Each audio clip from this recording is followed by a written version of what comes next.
We're going to learn today Perek Vav, the 6th chapter in Mלכים Aleph, and Perek Vav speaks about the completion of the Beit HaMikdash, when Shlomo Melech finishes building the Beit HaMikdash, and it talks about mostly the dimensions of the Beit HaMikdash and the materials used in the building of the Beit HaMikdash, and in the coverings, the gold, the woods used, etc.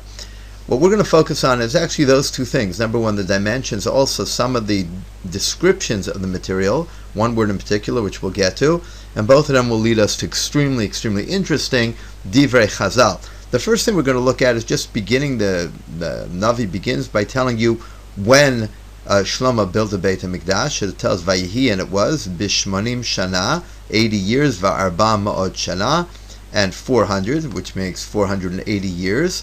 L'tzeit B'nei Yisrael Me'eretz Mitzrayim. So 480 years after they leave Mitzrayim is when the Beit HaMikdash is built by Shlomo Melech. So that's the first piece of information we have. 480 years after leaving Mitzrayim. It's quite a bit of time. You would imagine, you would have thought, usually you think it's built a little closer to when they left Mitzrayim. Sometimes it's interesting to know that it took them that long from leaving Eretz Mitzrayim till the Beit HaMikdash was actually built. But that's what the Navi tells us, and that's true.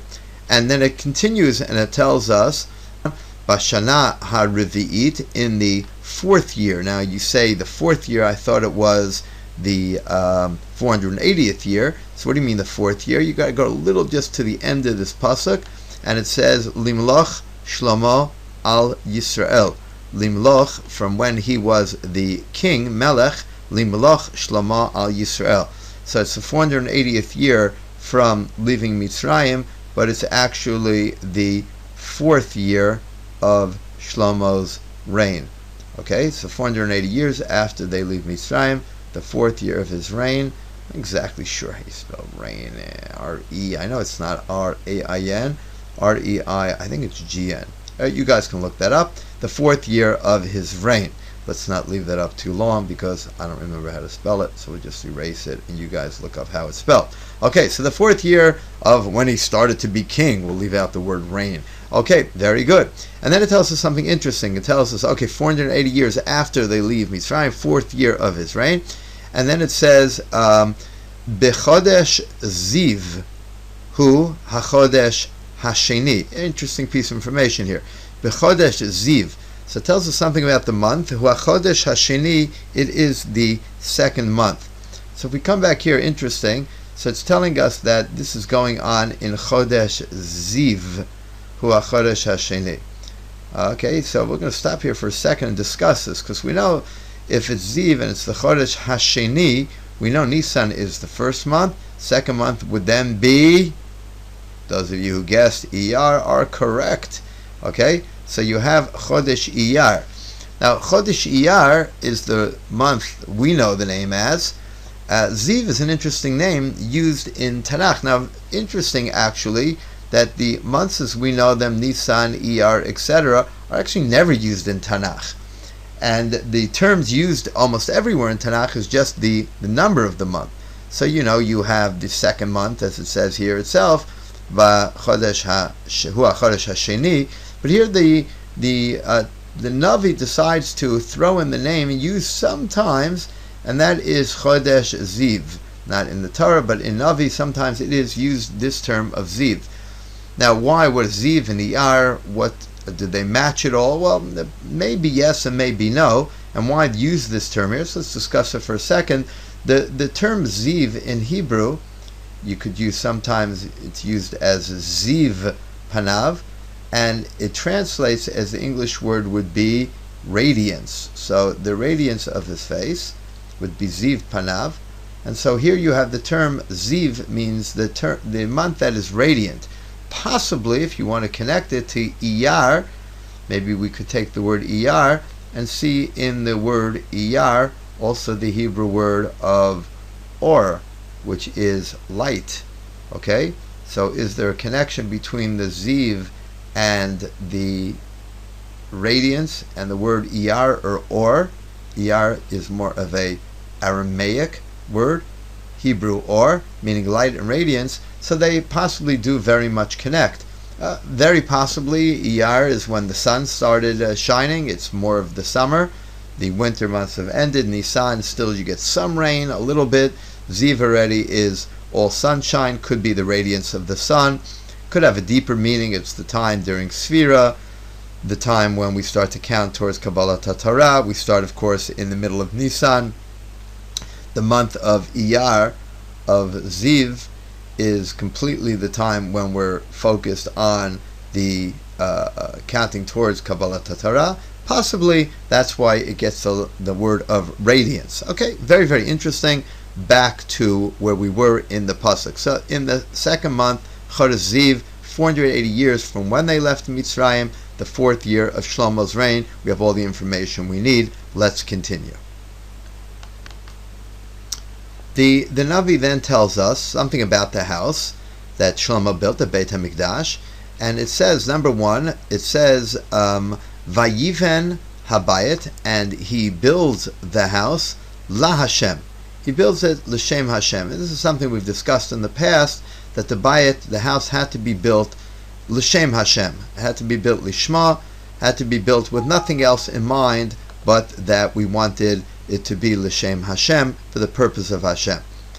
And then it tells us the dimensions of the house itself. And we're going to discuss this now, it's important. V'habayit asher bana HaMelech Shlomo, and the house that was built by the king Shlomo, La Hashem. Again, interesting. There's the word La Hashem again. We had it here at the beginning, at the end of the last pasuk, built La Hashem. Here again, built La Hashem. Okay, very well again, dovetailing what we've said before, that it had to be built L'Shem Hashem. And then it tells us the exact dimensions.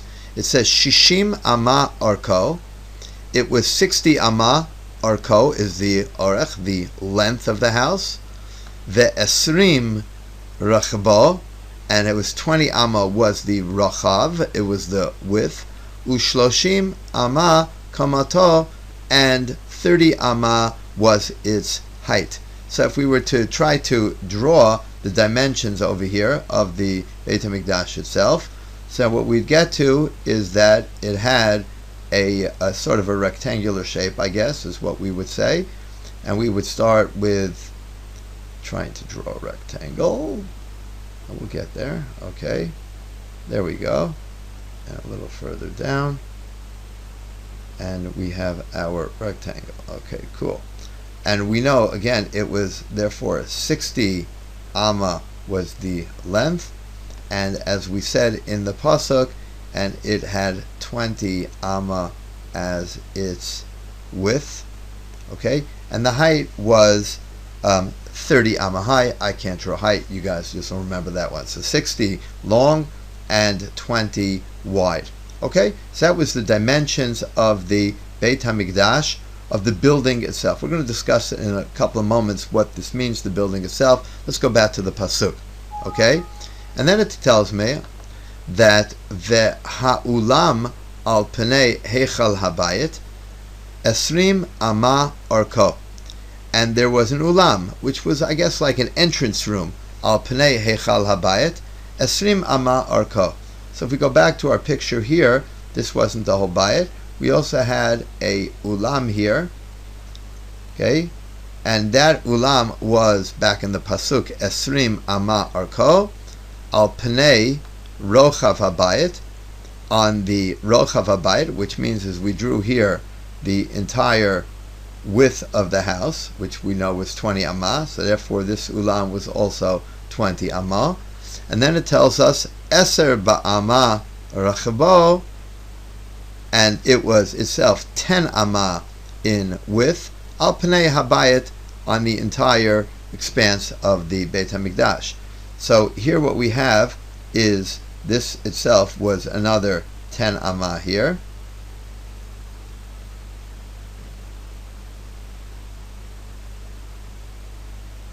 Okay, that would be 10 Amma. And again, we have been told that this is called the Ulam.